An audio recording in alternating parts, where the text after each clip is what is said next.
اعوذ باللہ من الشیطان الرجیم بسم اللہ الرحمن الرحیم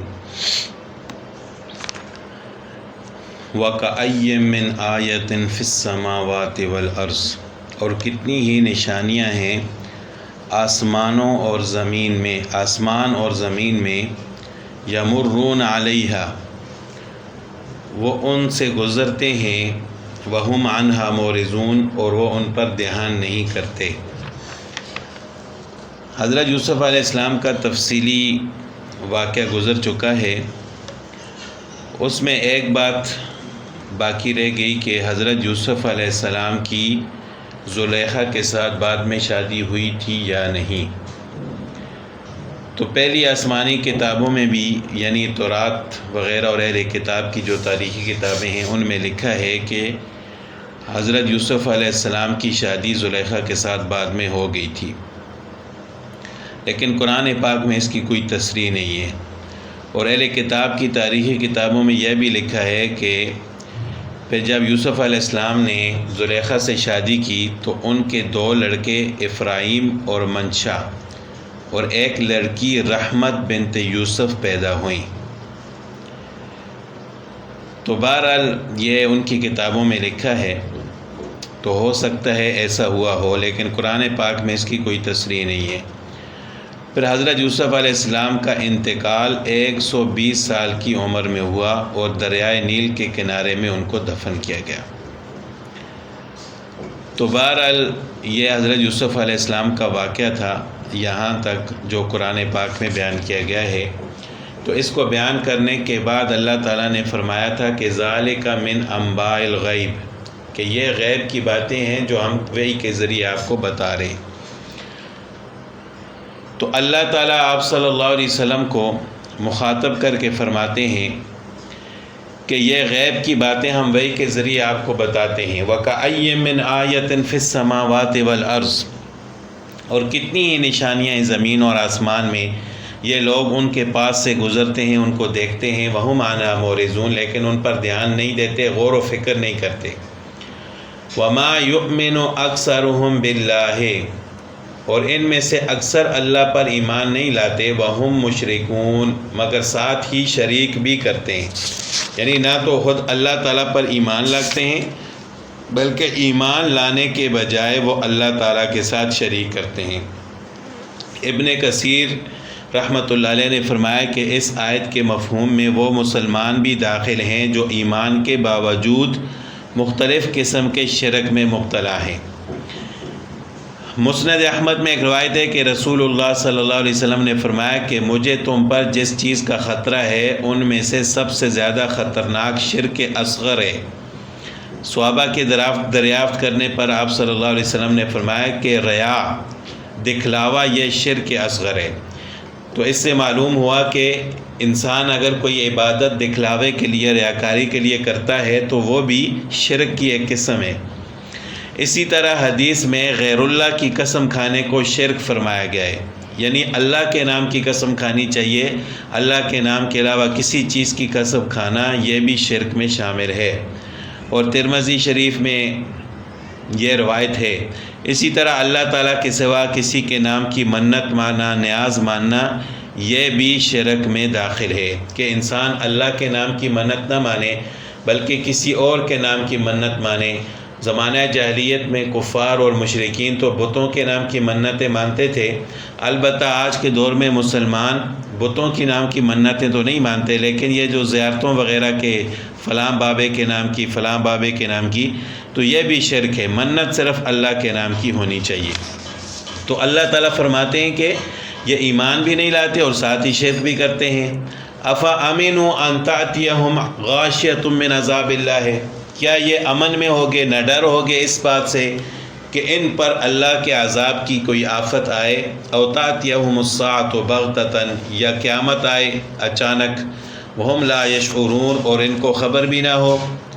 یعنی یہ اس بات سے بالکل غافل ہیں کہ اس شرک کرنے پر اور اللہ تعالیٰ پر ایمان نہ لانے کی وجہ سے ہمارے اوپر عذاب بھی نازل ہو سکتا ہے، اور اگر عذاب دنیا میں نہ آیا تو اچانک قیامت تو آ سکتی ہے، اور انسان کی قیامت وہیں سے شروع ہو جاتی ہے جب اس کی موت آتی ہے۔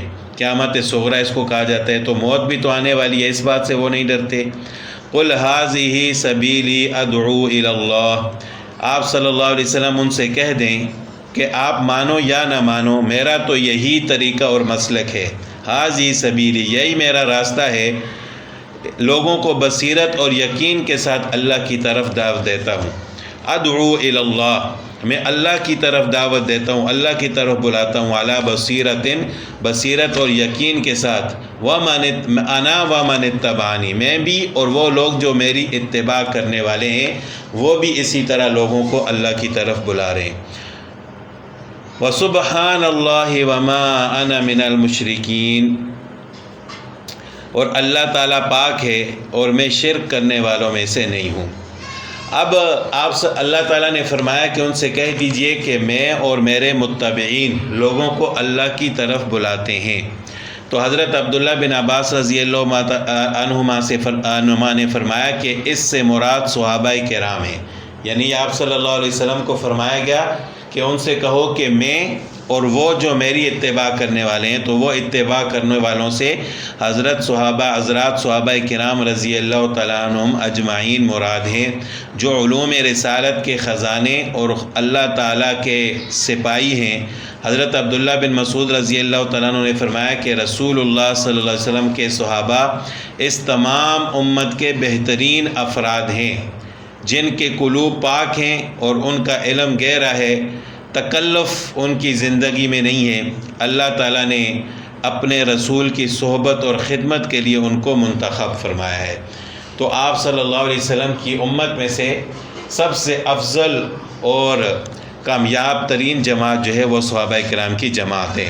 تو یہاں پر بھی اللہ تعالیٰ نے ان کا ذکر فرمایا کہ میں بھی بصیرت کے ساتھ، یقین کے ساتھ اللہ کی طرف دعوت دیتا ہوں، اور میری اتباع کرنے والے یعنی صحابہ کرام بھی لوگوں کو اللہ کی طرف بلا رہے ہیں۔ وَمَا أَرْسَلْنَا مِن قَبْلِكَ إِلَّا رِجَالًا، اور جتنے بھیجے ہم نے آپ سے پہلے وہ سب کے سب مرد تھے۔ یعنی کفار کا یہ جو اعتراض تھا کہ ہماری طرف کوئی فرشتہ کیوں نیا نبی بنا کر بھیجا گیا، تو اللہ تعالیٰ نے فرمایا کہ نبی کا انسان ہونا اور وہ بھی مرد ہونا ضروری ہے، کیونکہ اس کو انسانوں کی طرف نبی بنا کر بھیجا گیا ہے، اور اس سے پہلے جتنے بھی رسول تھے وہ سب کے سب مرد تھے۔ نوحی الیہم من اہل القری، بستیوں کے رہنے والے تھے اور ہم ان کی طرف وہی بھیجتے تھے۔ افلم یسیروا فی الارض، سو کیا ان لوگوں نے نہیں سیر کی ملک کی، فینظروا کہ وہ دیکھ لیتے، کیف کان عاقبۃ الذین من قبلہم کہ ان سے پہلے لوگوں کا کیا انجام ہوا۔ ان سے پہلے جو لوگ جھٹلانے والے تھے، اپنے نبی کی بات نہیں ماننے والے تھے، ان کا کیا انجام ہوا ہے۔ یہ بھی تو گھومتے پھرتے ہیں، سیر کرتے ہیں۔ وَلَدَارُ الْآخِرَةِ خَيْرٌ، اور آخرت کا گھر تو بہتر ہے، لِلَّذِينَ اتَّقَوْا، ان لوگوں کے لیے جو تقوی اختیار کرنے والے ہیں، پرہیزگار ہیں۔ أَفَلَا تَعْقِلُونَ، کیا اب بھی تم سمجھتے نہیں ہو۔ یعنی اللہ تعالیٰ نے اتنی مثالیں بیان فرمائی ہیں، پہلی امتوں کے حالات بیان فرمائے ہیں، اور جن امتوں پر عذاب نازل فرمایا ہے، تم ادھر ادھر گھومتے پھرتے بھی ہو، ان کے حالات دیکھتے ہو اور کتابوں میں بھی پڑھتے ہو۔ افلا تعقلون، اس کے باوجود بھی تم عقل نہیں رکھتے اور سوچتے سمجھتے نہیں ہو۔ حتی اذا استیأس الرسل، یہاں تک کہ جب نا امید ہونے لگے رسول، وظنوا انہم قد کذبوا، اور خیال کرنے لگے کہ ان سے جھوٹ کہا گیا۔ کب نا امید ہوئے؟